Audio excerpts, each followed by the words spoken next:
Kittens are the cubs of cats.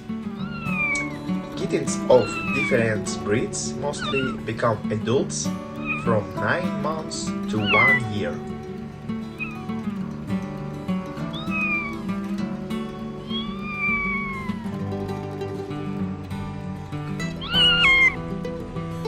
A game for a kitten is the knowledge of the world and the space that surround it, as well as learning for life.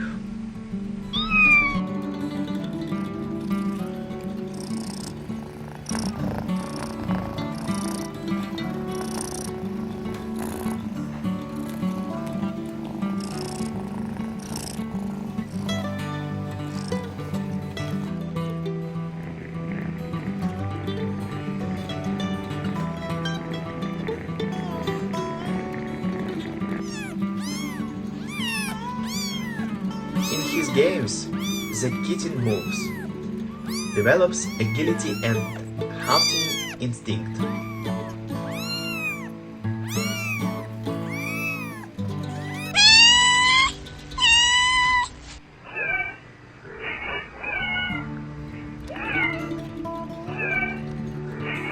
That is why you should not forbid your woolly lamb to play, but also sometimes play with it.